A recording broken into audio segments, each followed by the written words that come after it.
Hi guys! This is your medical esthetician Lena. I'm also a psychological first aid provider. Nagtuturo din po ako ng mga bagay tungkol sa psychology at the same time po sa parenting kasi yan po yung mga advocacy ko sa buhay. So hindi lang po ako sa aesthetic nakatutok.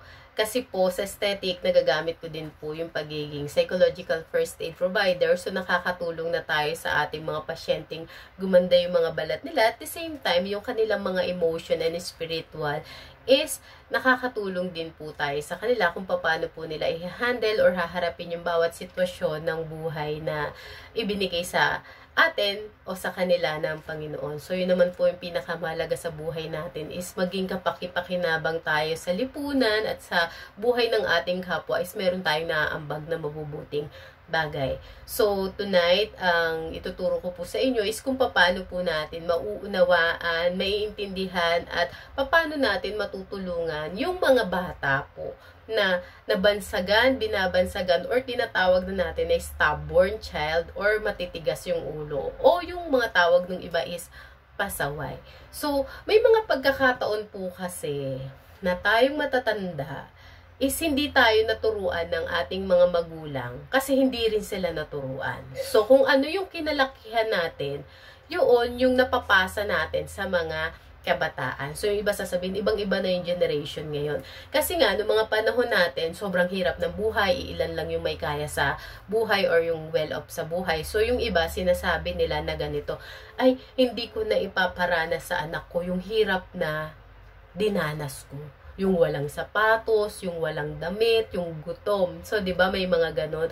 Halos karamihan ng 70s, 80s, and 90s na ang edad ngayon, ganun yung sinasabi. Kasi napakadali naman na po talaga ng buhay ngayon. Hindi na siya kasing hirap noong mga panahon natin. Pero, hindi natin napapansin na yung mga childhood trauma natin is napapasa na pala natin sa mga bata at nakukonsinti na natin sila to the point na nawawala na yung paggalang, yung respeto. Kaya sasabihin ng iba, ibang-iba na yung mga kabataan ngayon, especially po sa mga lola po natin at saka sa mga magulang na lola na ngayon, yun sasabihin, ay mga bastos na yung mga bata ngayon, matitigas na yung ulo. Meron po talagang reason yun. Hindi yun basta porket year 2020 or year 2000, nag-boom na lang na ganun yung ugali ng mga bata. Hindi. Meron yun pinag-ugatan. So, meron pagkukulang tayo or yung mga magulang natin din. Kasi nga, iba yung perspective nung mga panahon na yon sa perspective ngayon. Pero ang kagandahan ng iilan sa atin, no, is hindi nawala kung paano natin idisiplina ng may pagmamahal, moral, at respeto yung mga anak natin para hindi sila magagaya doon sa ibang bata. So, paano ba natin matutulungan yung mga batang tinatawag ng pasaway, matigas ang ulo, or yung stubborn child?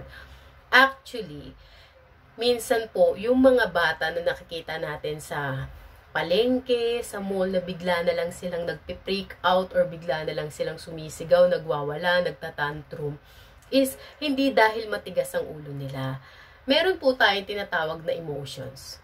So, yung emotions na yon nasa sa atin kung paano natin siya i-handle. Sample, nagalit ka. May taong nagagalit na tahimik, may tao na nagagalit na nagwawala. So, magkaiba yung way ng pag-handle nila nung emotions nila. So, ang tawag doon, yung mga big emotions ng mga bata. Pero, the keyword is communication. Hindi pa kasi alam ng mga bata na yan, let's say mga 2 years old to 7 years old, kung paano rin nila i-handle or paano nila i-communicate yung part na gusto ko to, pero alam kong walang pambili si mami, or alam kong may pambili si mami or si daddy, gusto ko to pero alam kong ayaw rin naman nila. So, yung ibang parte na yon pagtungkol sa magulang, sa ibang vlog na po natin siya i-discuss. So, gamit po tayo nung 5L para po matulungan natin yung ating mga kabataan na maunawaan natin sila, maunawaan nila tayo, at the same time po, yung mga bata na stubborn na tinatawag.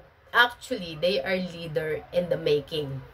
Ibig sabihin, sila yung mga bata na alam nila kung ano yung gusto nila at alam nila kung paano nila yun makukuha. So, iba naman po yun doon sa manipulation. So, may mga bata kasi na manipulative talaga. Na minsan, iiyak ako para ibigay sa akin to ni mami. Iiyak ako para bilhin to sa akin ni daddy. Or ni papa, ni mama, kung anong tawag niya dun sa parents niya. So, itetest din ng mga bata kung paano mo i-handle nga yung emotion mo na kapag nag-ingay siya dun sa kalye or sa public place na paano niya nga kasi makukuha yun. So, minsan, umiiyak eh. Umiiyak talaga. Iiyak talaga sila ng ganun. Pero, papasok nga po dun yung communication na paano mo din i-communicate sa kanya na, o sige, kahit mag-iiyak ka dyan, pag sinabi kong hindi, hindi. Kasi we have to impose integrity. So, number 1, listen. Number 1 po natin is listen. Pakinggan po natin sila kung ano yung talagang gusto nilang sabihin sa atin. 'Di ba? Noong mga panahon na nagsisimula pa lang magsalita yung mga bata, sabihin, si Ellie, especially po yung anak ko, mo, gaganon-ganon pa lang siya. So, ako, hindi ko siya maintindihan. Hanggang sa dumating yung time na, mamam. So, pag mamam, nauuhaw na siya. So, bibigyan na natin siya. So, kailangan lang natin ng active listening. Kasi ang active listening naman po, hindi naman po yan porket yung verbal lang na pag sinabi na ganito, yan na. Sometimes may deeper pa. Sa action, kailangan natin makinig. Ano ba yung action niya? Ano ba yung ginagawa niya? Ano ba yung pagkilos niya? Kailangan natin pakinggan lahat ng mga bagay na sinasabi niya. Kasi, kapag nakikipag-argue yung bata, minsan may mga bata na talaga ngayon na, ano sila yung nangangatwiran. So, sa mga bata na nangangatwiran, pakinggan natin kung ano yung sinasabi nila in a deeper way na, ano ba yung point niya? Ano ba yung gusto talagang sabihin sa akin na itong anak kong to? Ano ba yung gusto sabihin sa akin ng estudyante kong to? 'Di ba? Especially sa mga teachers. Ano ba ang reason bakit tong bata na to ikot ng ikot? Ano ba yung reason yung bata to sobrang tahimik nito? Ano ba yung reason bakit itong bata na to talkative siya masyado? 'Di ba? Titignan natin kung ano yung mga personality ng mga kabataan. So, bata po pinag-uusapan natin na hindi po adult.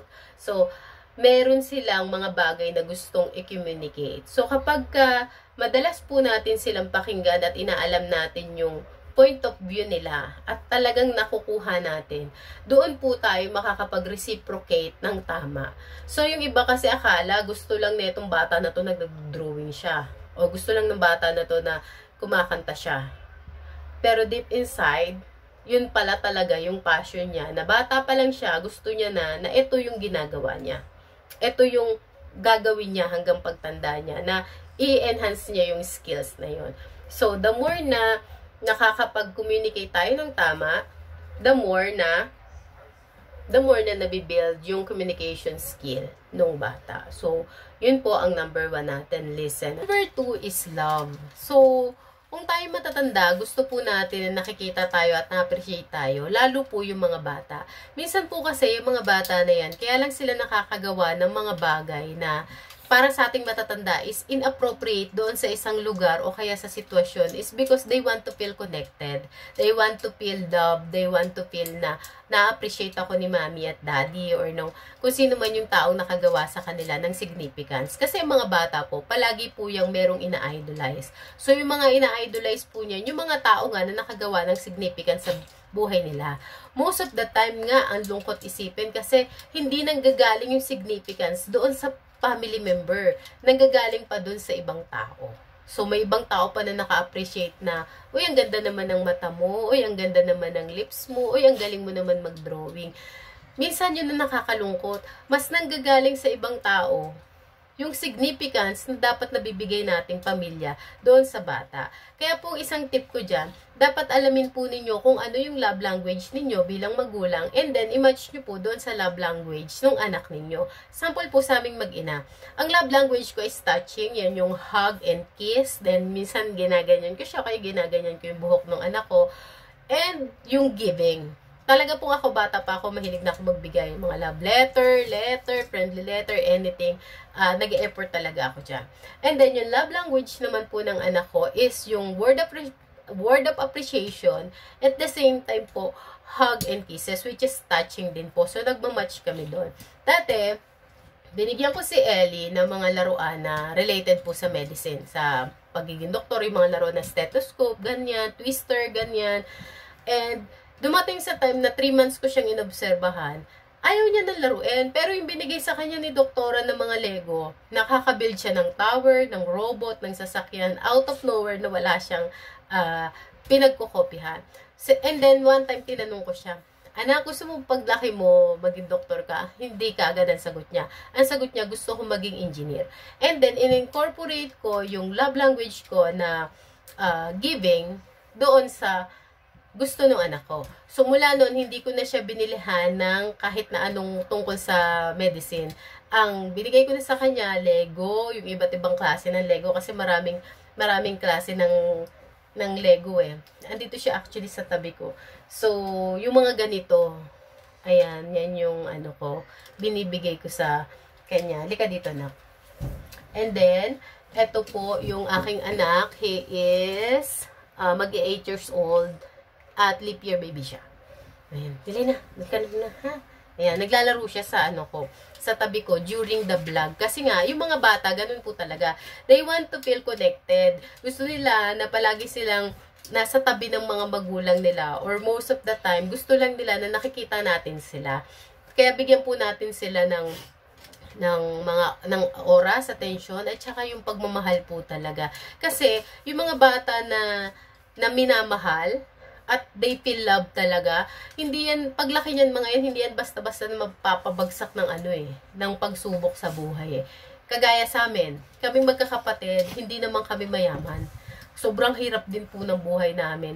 Pero, ramdam namin yung pagmamahal ni mama, yung pagtsatsaga nila daddy, tapos yung pagtutulong-tulong namin mga magkakapatid sa yung, anong tawag doon? Yung pagtitiis. Kaya, kahit anong pagsubok, dumaan kami sa pagsubok ng mga kapatid ko. Laging sinasabi sa akin ng kuya ko, ng Kuya Arman, marami na tayong napagdaanan din. Kasi ang tawag nila sa akin, marami na tayong napagdaanan din. Easy-easy lang yan sa'yo. Yun yung lagi sinasabi ng kuya ko.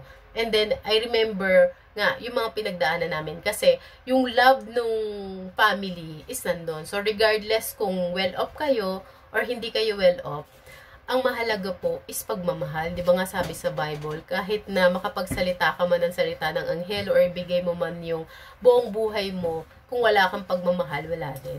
So, napakahalaga po talagang pundasyon ng pagmamahal para sa isang bata kasi nagiging resilient po sila. Pagtanda nila, meron silang panghahawakang pundasyon na kahit ibuli sila ng ibang tao, kahit pahirapan sila ng ibang tao, or i-down sila ng ibang tao, isa lang ang panghahawakan nila. Mahal ako ng Diyos, mahal ako ng magulang ko, at the same time, hindi ako kinulang sa kahit anong bagay. Kasi nga, yung pagmamahal is nandoon. Yun po yung love. Number 3, let. Ibig sabihin po, hayaan po natin yung mga bata na magdesisyon para sa sarili nila at gumawa ng action para sa sarili nila as long as calculated yung risk. Ibig sabihin, hindi nila ikakapahamak yung bagay na gagawin nila. At dapat, kung lalabas man po tayo sa isang lugar or dadali natin sila sa ibang place, dapat po, palagi pa rin po natin silang titignan. Palagi pa rin po natin silang babantayan. Normal lang po sa ating mga magulang na maging conscious sa sasabihin ng ibang tao pagdating sa anak natin. Kasi yung mga bata na yan, kagaya po sa amin, lumaki kami ng bahay church school lang. Ngayon si Ellie, ganun din po yung pagpapalaki ko. One time, pumunta po kami sa Tamakan sa church, no? Ngayon, syempre, bago mga bata yun. Mga bata, pag nakakita sila ng kapwa bata, sige, laro, bahala kayo dyan, kung ano man yung gusto nyong gawin. Ngayon, palagi ko siyang, Ellie, wag kang ganito, wag kang ganyan. The good thing na meron akong mga kaibigan na talagang sasabihin nila sa'yo, direkta, kung tama yung ginagawa mo o mali. Meron po ako dun kaibigan, si Tita Wawa, ang sabi niya, wag mong sawayin, hayaan mo siyang maglaro, hayaan mo siya sa sarili niya para matuto siya. So, yung kaibigan ko na yun, parang, alam mo yun, yung parang nabuhusan ako ng malamig na tubig na, oo nga no, tama si Tita Wawa na wag kong wag kong rendahan yung bata. From that day, kapag lumalabas ako, pag kasama siya, hindi ko na siya nirerendahan. Kasi nga, tama na iparamdam ko sa anak ko, love nga, 'di ba? Sinabi ko nga yung love. Kasama sa love yung freedom, na matuto siya, na hayaan mo siya, na mag-explore siya. So, I'm very grateful and thankful sa buhay ni Tita Wawa kasi nga, dahil siguro para sa kanya, simple lang yun. Pero para sa akin, natuto ako kung paano maging nanay. At bukod doon, may dumating pang pagkakataon sa buhay namin na talagang hinayaan ko si Ellie na magsalita para sa sarili niya. Kumbaga, kailangan niya nang tumayo sa sarili niyang paa. Kasi siya yung naka-experience. So, yun yung napakahalaga na hayaan natin sila. Kasi doon din po sila matututo. So, yung bata, si Ellie, hinayaan ko siya. Kaya siya nagkaroon ng ganong kalakas na loob. Kasi alam niya na mahal ko siya at alam niya na susuportahan ko siya doon sa part ng pagtayo niya sa tama at mabuti. Ngayon, isa pa po sa pinakamagandang bagay diyan pagdating sa na bagay is magkaroon din po tayo, hayaan din natin bilang magulang na turuan tayo nung ibang tao. Regardless kung may anak man yan or walang anak yan, hayaan natin na matuto din po tayo. Kasi ako, marami akong kaibigan na na wala pa po silang anak, pero they know kung paano ako tuturuan, kung paano ko din po mapapalaki yung anak ko. So ako, hindi ako close doon sa mga opinion, pero pinipili ko, eto bang taong to may credibility ba to? Eto bang taong to may integridad ba to para tanggapin ko yung tinuturo niya kung paano ko palalakihin yung anak ko? Regardless kung may anak or wala po, meron po talagang mga taong full of wisdom na binigay sa kanila ng Panginoon. Kaya po, tayong mga magulang, maging open din po tayo na tumanggap ng turo mula sa ibang tao. Kahit po, ano pa man po yung estado sa buhay ng tao na yon. Ang titignan lang po natin, yung sinabi niya ba sa akin is, talaga bang mali ako doon? Tama ba ako doon? At dapat maging willing tayo kasi ang pagbabago manggagaling po yan sa atin, mga magulang, para makita po ng mga anak natin na, uy, si mami, si daddy nagbago. Kagaya po na sabi ko kanina, nakakalungkot dahil minsan nanggagaling pa sa ibang tao yung significance na dapat nanggagaling sa ating mga magulang. So ako, very open ako, at the same time ini-encourage ko din po yung ibang mga magulang, lalo po yung mga single mother na wala na din pong nanay na kagaya ko. Tumanggap tayo ng tulong at payo galing sa mga taong may integridad at kredibilidad na may wisdom ng Panginoon para itama tayo dun sa mga bagay na nakikitang may pagkukulang tayo. At kung hindi man pagkukulang, para ma-improve din naman natin, hindi para sa sarili natin yun, para dun sa batang pinagkaloob sa atin ng Diyos. So yun, hayaan natin yung mga bata na mag-explain sa sarili nila, mag-explore sa sarili nila as long as calculated yung risk at hindi po nila ikakapahamak dahil yun po ang magbibuild ng innovative skills po nila. Number 4, lay. So, wag tayong magplano ng kung ano-ano at wag tayong magplano ng maraming bagay kasi ang gagawa nga po nung mga bagay at desisyon is yung bata. So, bigyan natin sila ng mahabang panahon para sa transition. Kung may nagawa silang isang bagay, magta-transition na naman yun para sasabihin nila, ay, may kulang dito sa ginawa ko, so kailangan i-improve ko na naman, i-innovate na naman. So may transition po yun. The more na mahaba ang transition nila, the more po na napag-iisipan nila yung mga bagay na ikabubuti nung mga ginagawa nila, nung mga desisyon nila sa buhay. At ang nade-develop din naman po doon is yung organization skills po nila. So, ma-organize nila na ito, hindi to dapat dito kasi ano lang to, pampagulo lang to, pampakalat lang to. Ito, hindi to dapat dito, dapat ito ganito. So, the more na natututo sila kung paano nila i-organize yung mga things, mas lalo po pagdating sa pagdedesisyon nila sa kanilang mga buhay. Number 5, L, laugh. So, kailangan po masaya, tumatawa, healthy yung environment. Pero alam din naman po natin na hindi lahat ng bata is lumaki sa healthy ang environment. Marami dyan, toxic pa nga yung kinalakihan. Toxic yung pinagmulan or toxic yung pupuntahan. Ganun po siya. That's why we have to lower the stress level nung bata.